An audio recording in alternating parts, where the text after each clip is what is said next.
ये हमारी सरकार का पॉलिसी। हथियार डाल दो, मैं आगे बताता हूं कितने लोगों ने डाल दिए और अब पुनर्वसन कर रहे हैं। और मान्यवर, इसका नतीजा ये आया कि 70 से 26 तक यहां ये चलता रहा। कई ऐसे हमले हुए, जहानाबाद का हमला, 1000 आर्म्स नक्सलियों ने सीआरपीएफ के कैंप को और जेल को कब्जे कर अजय कानू समेत 389 कैदियों को मुक्त कराकर ले गए। आंध्र ओडिशा सीमा पर दर्जनों स्कूलों और इंफ्रास्ट्रक्चर की सुनियोजित विनाश किया। हर ठेके में 20% का जनता ना टैक्स डालते रहे। मान्यवर, 70 ट्रकों में झारखंड में एक साथ आग लगा दी, 11 बोगियों में मालगाड़ी में एक साथ आग लगा दी और वार्षिक वसूली उनकी जनता ना टैक्स की, इनके ही सेक्रेटरी का जो कंप्यूटर मिला है, इसके हवाले से कह रहा हूं, 240 करोड़ रुपया थी मान्यवर, 240 करोड़ रुपया। और इसको कैसे जस्टिफाई कर सकते, किस तरह से जस्टिफाई करते मान्यवर? मैं आज ये नक्सलवाद मूल कहां से आया, परंतु हमारे देश के लिए वो किसी भी प्रकार से ऐसी स्थिति ही नहीं थी कि जहां इस प्रकार के साम्यवादी विचारधारा, लेफ्टिस्ट विचारधारा का पनपना हो पाए। मान्यवर, मैं 1905 से 1924 रूस में साम्यवादियों ने क्रांति करी। 1914 के युद्ध में रूस की आर्थिक हालत बहुत बिगड़ गई और वहां पर भूख, महंगाई, अव्यवस्था और 1905 में खूनी रविवार की घटना ने जनता का विश्वास शासन के प्रति तोड़ दिया और उसने 17 की क्रांति की नींव तैयार की। और मान्यवर, मजबूर होकर निकोलस द्वितीय ने गादी छोड़ दी। वहां पर एक वैक्यूम खड़ा हुआ और वैक्यूम को भरने के लिए वहां पर लेनिन की अध्यक्षता में साम्यवादी सरकार आई। इसी तरह से चीन में एक अव्यवस्था खड़ी हुई।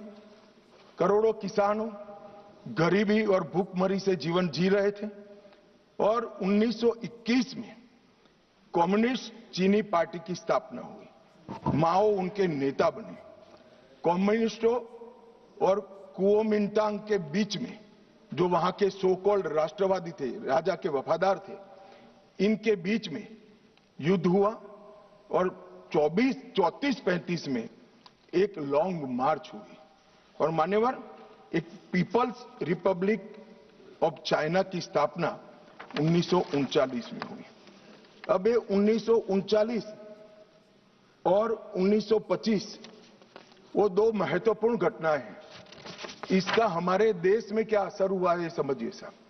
जैसे ही रसिया में साम्यवादियों की सरकार का गठन हुआ, यहां पर 1925 में सीपीआई की स्थापना हुई, कम्युनिस्ट पार्टी ऑफ इंडिया।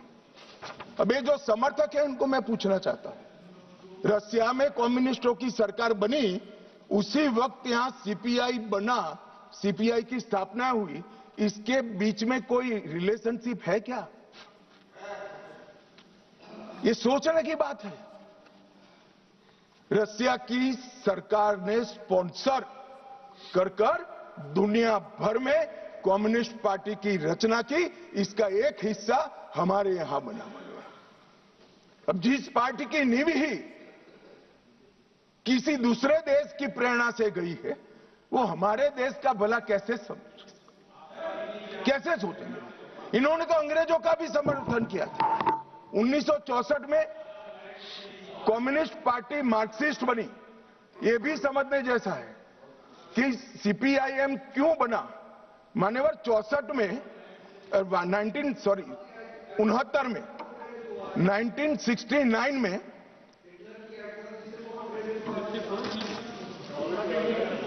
हो गया, बोलूं यार, मुझे उकसाओ मत, आज मैं तय कर आया हूं, पूरी बात बताऊंगा। मान्यवर, 1964 में सीपीआईएम बना। यह भी समझना पड़ेगा कि सीपीआई थी, फिर सीपीआईएम क्यों बनी। मान्यवर 1964 में सोवियत रशिया और चीन के बीच में झगड़ा हुआ, तो दोनों साम्यवादी राष्ट्र के अंदर अलग अलग विचारधारा की साम्यवादी सरकारें आई। जैसे अलग अलग विचारधारा की आई, तो यहां पर चीन की भी एक समर्थित पार्टी सीपीआई मार्क्सिस्ट खोल दी, जो अभी बोल रहे थे, अपने अमराराम जी बोल रहे थे। मान्यवर, ये दोनों पार्टियां कम्युनिस्टों की, एक रशिया में जब क्रांति हुई तब हुई, और एक रशिया के चीन के बीच मतभेद हुआ तब हुई। इसके बाद 69 में संसदीय राजनीति का विरोध करने के लिए, मेरी बात ध्यान से सभी लोग सुने, आपके माध्यम से मैं देश को भी कहना चाहता हूं, 1969 में सीपीआई एमएल मार्क्सिस्ट की स्थापना हुई। इसका उद्देश्य कोई विकास का वैक्यूम बनना नहीं था, कोई अधिकारों की रक्षा नहीं था। उसके संविधान में उद्देश्य था संसदीय राजनीति का विरोध कर सशस्त्र क्रांति करना, जो रशिया और चीन में कर चुके थे। मगर यहां राजाशाही नहीं बची थी, अंग्रेज यहां था नहीं, यहां संविधान से चलने वाली एक लोकतांत्रिक सरकार बन गई थी। फिर क्यों संसद का विरोध? चुनाव लड़ते, जीत कर आते, अपनी बातों को लोगों को मनवाते, मगर वैसे तो कोई बात सुनेगा नहीं। इसलिए सशस्त्र क्रांति, क्रांति कई प्रकार की होती है। वैचारिक क्रांति होती है, कुछ लोगों ने गीतों लिखकर क्रांति की है, महात्मा जैसे लोगों ने अहिंसक क्रांति करी थी। इन्होंने सशस्त्र क्रांति और दूसरा संसदीय राजनीति का विरोध करना, ये दो उद्देश्यों के साथ सीपीआई मार्क्सिस्ट बना, और मान्यवर यही आज के माओविस्ट है।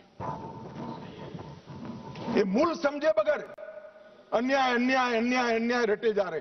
भाई, अन्याय के लिए नहीं बनी है, हमारी संसदीय राजनीति का विरोध करने के लिए, संसद का जिसका आप सदस्य हो, इसका विरोध करने के लिए बने।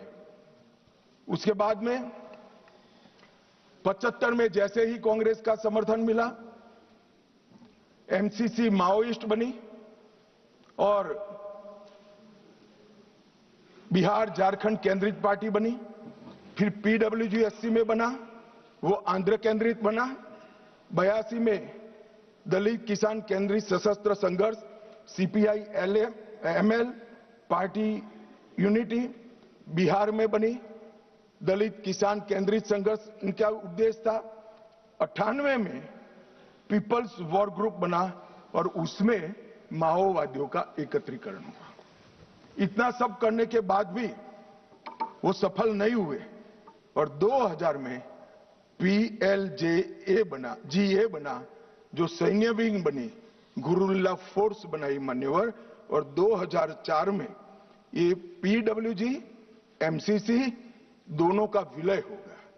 तो थ्योरी वाले और हथियार उठाने वाले दोनों 2004 में विलीनीकरण हुआ। 14 में मोदी जी आए और 26 में सबकी समाप्ति हो गई।